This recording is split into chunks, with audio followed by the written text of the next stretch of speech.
I'm Morten, and welcome to the show. Hi Jonas, thanks for having me here again. Great to have you again. Pleasure. The other day, I was working with one of our customers, and he employed three new employees, and we needed to create accounts for those employees Right? in the AD and in the cloud. So it turns out that process was very tedious, and it's very slow, and there's a lot of stuff you have to know, a lot of consoles you have to work in. So, for example, we started by creating the user in the local AD in the AD users and computers application, and then we had to wait for the synchronization to the SAD, and we had to do some configuration around Exchange PowerShell, and we had to do configuration in the on-premises Exchange Admin Center, and we also needed to do some configurations in the Exchange Online PowerShell around mailbox delegations and calendar provisions. The whole process from A to Z was just a nightmare, and I think it took like 45 minutes to complete the process in Yeah. total, and that's just a drag for many businesses out there, I guess. So Use do you have any tips or tricks for me around this I process? I do, Jonas. Thanks for asking. We have this new tool, EasyEntra, that covers exactly the stuff that you're talking about here.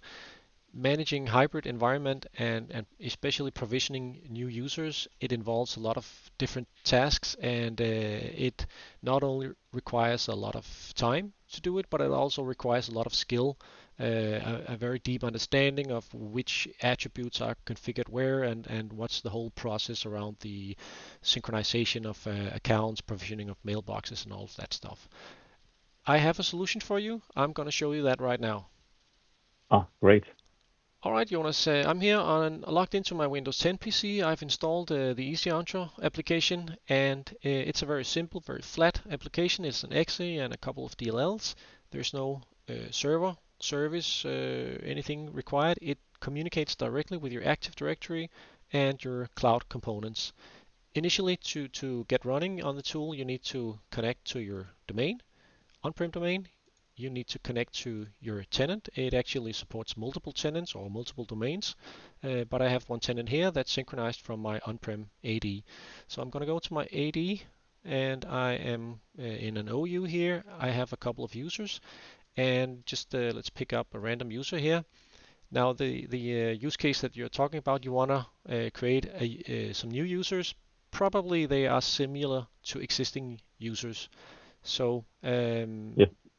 if we look at this user, you have some address configurations, you have account configuration, you have some map drives maybe, organizational information, a manager, you have group memberships, and this is one of the benefits of working with EasyEntra. You can work from one console, you can view your on-prem group memberships, but you can also view your cloud-only group memberships. Ah, nice. Then you have some licensing that's maybe assigned to the user.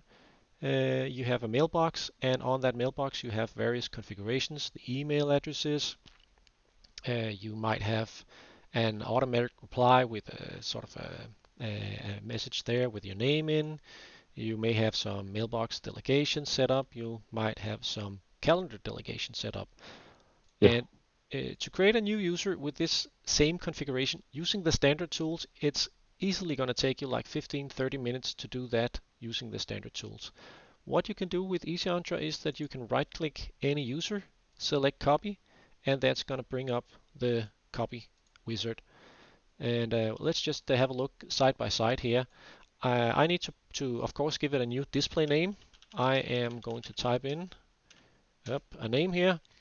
It auto generates the first name, last name. That's not the big piece of magic, but what's more magical is that the email address, if we compare it with the original account, you'll probably notice that it has the same format. So it's the first letter of the first name and the full last name. It's not artificial intelligence, it's just a simple algorithm. I'm gonna Okay. I'm gonna give it Great. an employee ID, maybe gonna give it a phone number, click next.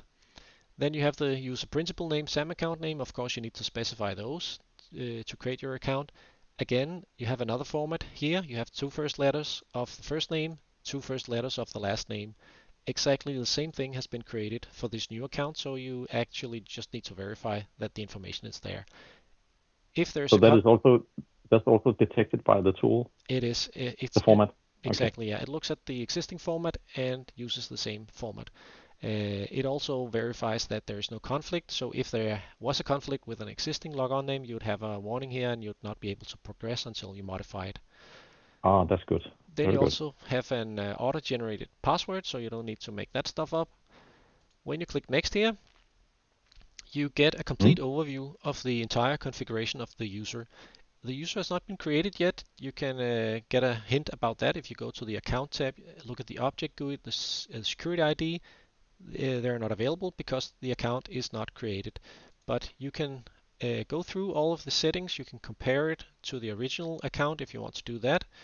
You can make modifications. So if you don't want the exact same group membership, you can actually pick out a group and remove it. Or you can add other groups. The same thing can be done with the cloud groups. The licenses, you can verify that it's the same license that's assigned or going to be assigned, but you can also make modifications if you want to assign additional licenses to this user. You just make whatever changes that you want to make. In the Mailbox tab, if you look at the settings here, for example, delivery options, you will notice that even the auto reply has been modified so it's updated with the new name. So Okay. it's a complete replica of the user, but with the necessary modifications. Calendar permissions, you also have that. Looking at Mailbox delegation, it's been transferred to the new account. When you're happy with the stuff that you see here, you simply click on Create, and the user creation starts. It's running in the background, so this means you can continue your work, do other stuff. Maybe you want to create another user, go and do that. Since everything is auto-generated, it's just a matter of carrying on here. Let's go and create a new user, and that is also going to run in the background. Let's while we're at it, why not just create the whole band here? Yeah, I thought I knew those people. Yeah, you knew where I was going with this. Yeah, All exactly. right, so everything is running smoothly in the background. If we have a look at the first user, it's completed. You can see that it started 51:10, 31 seconds later, it's done. Close that one out. Okay. In parallel, you had the other one running here, started 26, completed 27 seconds later. We'll close that one out.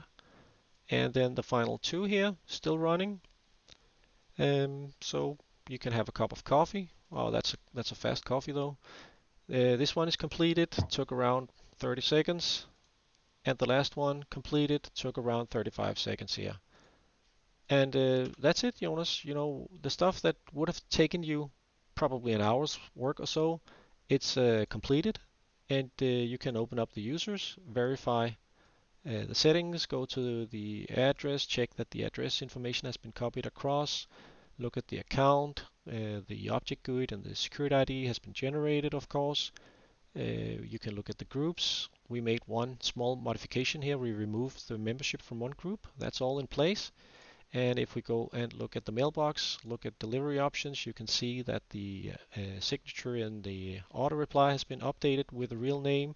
And if you look at calendar permissions, everything is carried across. So if you have one account, shared mailbox, whatever, you want to create something very similar to that, it's a walk in the park.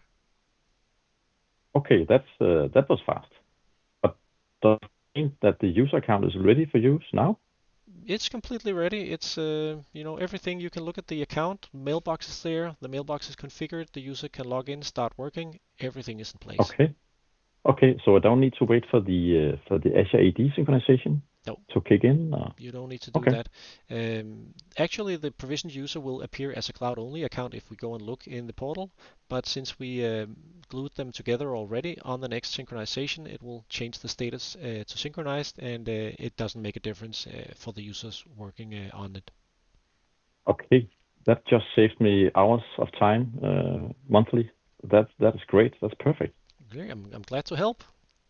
Well, thanks, Morten. Thanks for showing me this. Yeah, you're most welcome, and I'm glad that you liked what you saw. And if you want to see some other features, just give me a call one day. Ah, perfect. I'll do that. Great. Talk to you, Thanks. Jonas. Have a great day. You too. Bye bye. Bye bye.